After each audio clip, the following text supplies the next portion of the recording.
Es war ein lauer Spätsommermorgen, als János in sein Auto stieg. Die Außentemperatur war angekündigt für 32 Grad, ein laues Lüftchen, keine einzige Wolke am Himmel. Und János fuhr ins neue Studio mit Sitzheizung. Ja, so ähnlich hat es ausgesehen. Also tatsächlich, ich habe die letzten Tage extrem Probleme mit meinem Ischias oder mit der Gesäßmuskulatur, was auch immer. Also nicht Rücken, aber weiter unten, und es tut so dermaßen weh, dass ich ausnahmsweise auch mal Schmerzmittel genommen habe, weil ich es ansonsten nicht mehr aushalte. Trotzdem hast du es verdient, ein neues Video zu bekommen. Das erste Video, offizielle Keyboard-Video im neuen Studio.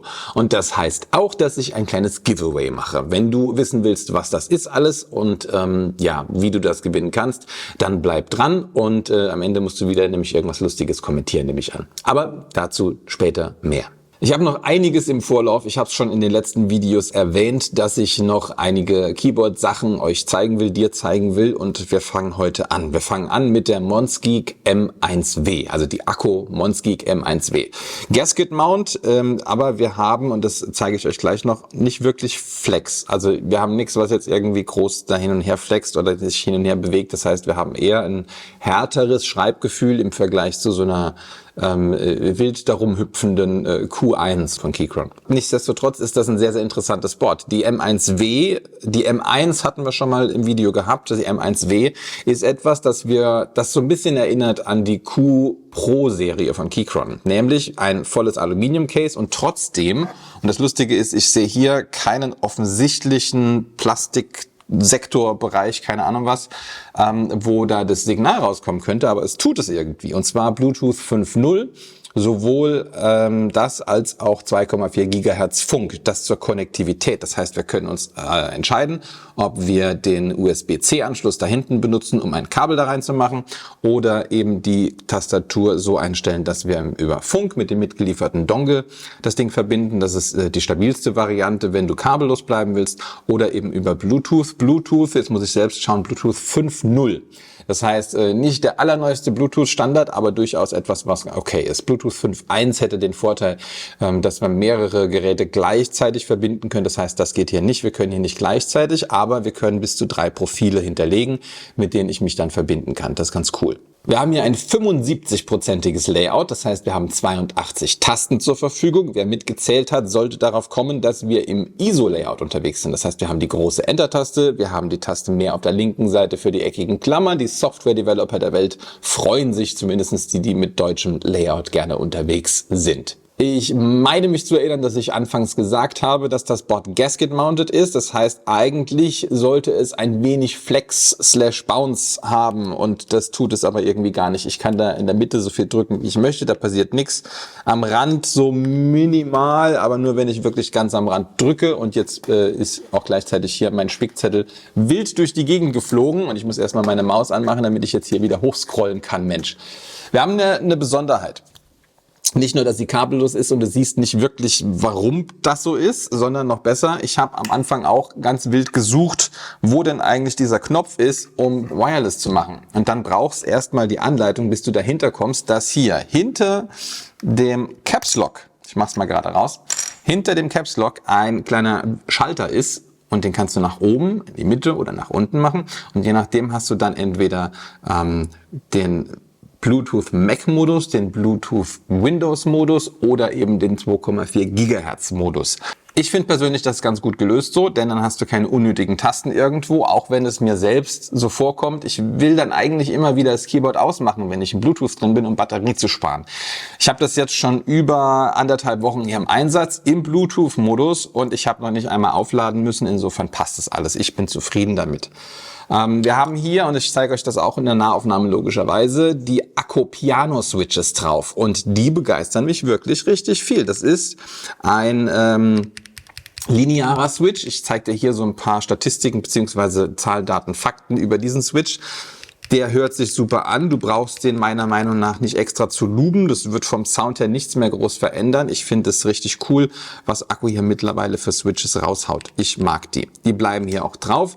Aber was wir machen, ich habe es vorhin gesagt, da sind jetzt noch ISO UK Keycaps drauf. Das Coole ist, die sind front-printed oder frontal bedruckt oder frontal gedoubleshottet, wie auch immer. Die sind nämlich Shine-Through, das heißt, du siehst die Legenden durch und es sieht halt von oben sehr, sehr clean aus, weil dieser leichte Farbverlauf nur drauf ist. Und für mich, ich gucke sowieso selten auf meine Tasten drauf, ist das irgendwie so ziemlich perfekt. Aber das geht bestimmt noch besser. Und deswegen habe ich ein Monaco Keys White on Black Set mir ausgesucht, das ich heute auf diese Tastatur drauf machen möchte. Dann haben wir nämlich komplettes ISO-DE Layout und hoffentlich sieht das auch noch ziemlich geil aus. Also machen wir das jetzt runter und dann kommt das andere drauf. Schon haben wir die unten und jetzt machen wir die neuen Caps drauf.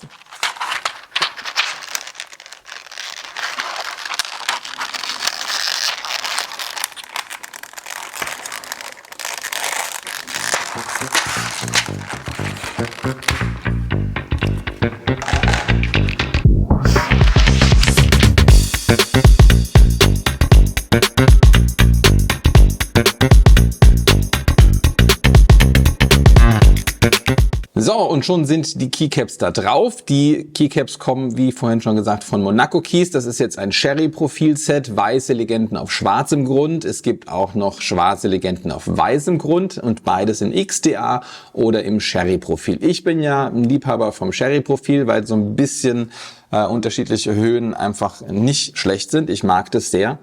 Und ich freue mich, dass ich die testen darf und dass ich dir sogar auch noch ein Set weitergeben darf. Das ist ziemlich cool. Wie gesagt, mehr dazu am Ende vom Video. Die Keycaps selbst kommen in 3 Trays, in diesen Plastik-Trays drin, sodass jede Taste wirklich einzeln da eingefasst ist. Und die Verpackung selbst ist so, diese hier. Und spannenderweise gab es da unterschiedliche Meinungen zu, soll es eine beklebte oder beziehungsweise farbige Verpackung sein aus echtem Karton im Sinne von ein außenwirksamer Karton, oder sollte es eben ein simpler brauner Karton sein, wo vielleicht auch noch was draufsteht. Da scheiden sich so ein bisschen die Geister. Es gibt einige, die finden diese Plastik-Trays im weißen Karton ganz gut. Die anderen kamen ja auch schon, das haben wir im vergangenen Video gesehen, in so Schaumstoff-Trays drin und die dann in so einem ganz simplen braunen Karton. Ich präferiere das, also die Schaumstoff-Trays, weil es einfach einfacher zu öffnen und rauszuholen ist. Selbst hier bei den Dingern, wenn du da einmal vorne ziehst und das klackt hinten richtig einmal raus, dann fliegen dir die Keys durch die Gegend. Das willst du ja auch nicht haben. Deswegen bin ich persönlich Fan von den braunen Verpackungen und den Schaumstoff-Trays. Aber schreib gerne mal in die Kommentare rein, was du am liebsten magst. Gehen wir nochmal auf die M1W ein. Die Piano-Switches, die da drauf sind, ich war so begeistert. Ich habe es schon in der Telegram-Community reingeschrieben. Den Link zur Telegram-Community findest du übrigens auch in der Beschreibung. Da habe ich schon reingeschrieben, dass die Piano-Switches haben irgendwas ziemlich Geiles. Ich kann dir nicht mal sagen, was. Es sind lineare Switches, aber trotzdem hören die sich einfach super gut an. Wenn ich jetzt hier mal nebendran mache ich mal einen Typing-Test auf und dann kriegst du mal nochmal die ungefilterte Variante vom Audio von meinem Ansteckmikro hier, wie sich die Tastatur anhört. Was ziemlich cool ist, die Stubs, also die Stabilisierer, die Stabilizer, manche Begriffe hören sich im Englischen einfach besser an. Die sind richtig gut. Die sind kaum, dass es irgendwo rattelt, da wackelt nichts komisch. Ihr hört das hoffentlich. Die machen einen richtig stabilen und guten Eindruck. Auch an der Leertaste, da hört man überhaupt nichts groß hin und her ratteln. Das ist echt gut. Es macht Spaß, darauf zu tippen. Und jetzt kriegst du einmal den Typing-Test.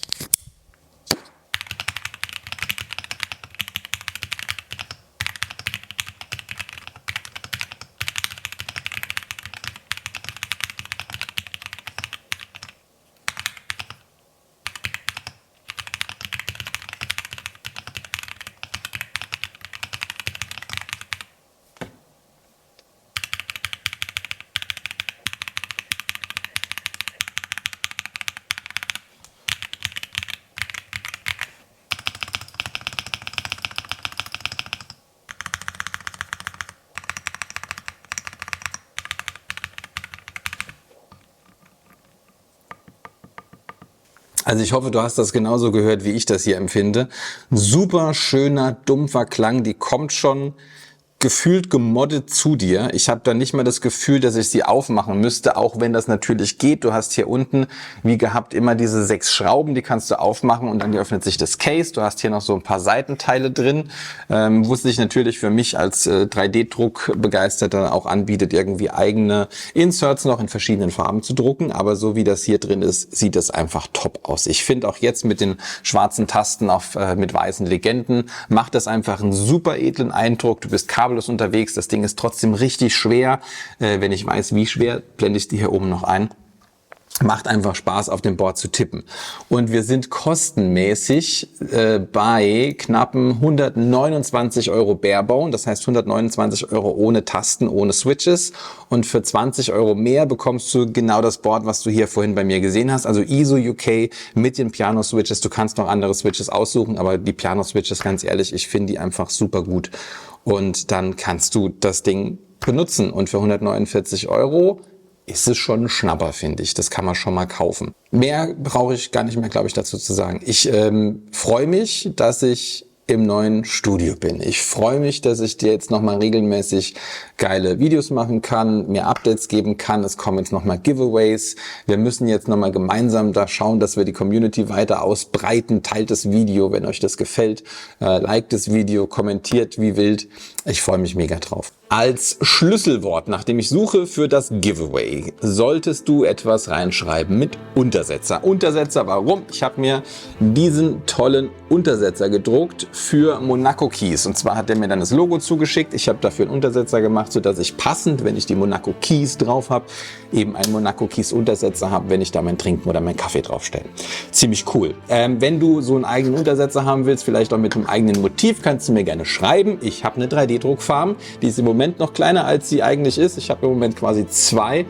Und dann kannst du mir gerne schreiben und ich drucke dir deinen eigenen persönlichen Untersetzer. Ich habe es im letzten Video gesagt, der Shop kommt auch online. Ich freue mich mega, dass jetzt das Ganze so ein bisschen Fahrt aufnimmt. Ihr könnt meine Arbeit unterstützen. Jederzeit in der Beschreibung findet ihr alle Links dazu. Wenn ihr auf den Link in der Beschreibung unten klickt und das geht irgendwie auf Amazon oder auch zu anderen Firmen, ist in der Regel, nicht immer, ein Affiliate-Link dahinter. Das heißt, ich bekomme einen Prozentsatz ab, aber für dich ändern die Preise nichts. Und wenn ich einen Rabattcode habe, dann kriegst du das auch mit. Das steht dann in der Beschreibung dementsprechend immer mit drin. So, und was gibt's jetzt? Ich habe noch ein XDA-Set und ein Sherry-Set von Monaco Keys. Und ich werde eines davon, ich sage dir nicht mal welches, aber XDA-Set oder Sherry-Set verlosen. Du kannst doch gerne in den Kommentaren, ja, wenn du deinen Satz schreibst mit Untersetzer, da irgendwie einbauen, welches du vielleicht eher haben wollen würdest. Und dann richte ich mich danach. Dazu gibt's noch eine tolle Deskmat und die Deskmat muss ich noch gerade holen. Die habe ich nämlich nicht da. Moment. Ja, das ist die tolle Deskmat. Die kommt auch von Monaco Keys. Jetzt ziehe ich die einmal hier aus. Und so sieht das Teil aus. Legen wir einmal hier, aber richtig rum bitte. Legen wir einmal hier drauf. So, wenn das mal nicht gut aussieht, dann weiß ich ja auch nicht mehr. Das wertet deinen Schreibtisch dann mal so richtig auf. Da passt auch schönes Board dazu. Wie gesagt, du kannst die Keycaps gewinnen, ein Set und eine Deskmat, nämlich genau diese hier, wenn du irgendwas kommentierst mit Untersetzer. Dann freue ich mich, wenn wir uns im nächsten Video wiedersehen und dann mit dem nächsten Keyboard-Content oder vielleicht auch noch Beleuchtung oder andere Kooperationen, denn ich habe hier noch echt coole Sachen. Da hinten steht noch eine Infrarotheizung, die kommt von Könighaus. Das ist auch eine geile Kooperation, freue ich mich sehr drüber, dass ich hier im Winter eine schöne Grundtemperatur mit einer geilen Infrarotheizung habe. Und es kommen noch andere geile Sachen, die hier studiobezogen sind. Das heißt Licht, Kamera, Beleuchtung, alles mögliche. Akustik wird noch ein Thema werden. Ich freue mich mega drauf. Also, wenn du Bock drauf hast, dann bleib dran. Abonniere, wenn du es noch nicht getan hast. Like das Video und ich freue mich auf das Giveaway. Giveaway-Zeitraum, wir halten es relativ kurz. Wir machen da 2 Wochen draus. Ich schau mal auf das Datum. Das Datum findest du auch in der Beschreibung unten. Und dann soll es schon gewesen sein. Ich freue mich und sag dir bis zum nächsten Video. Mach's gut. Bis dann und ciao.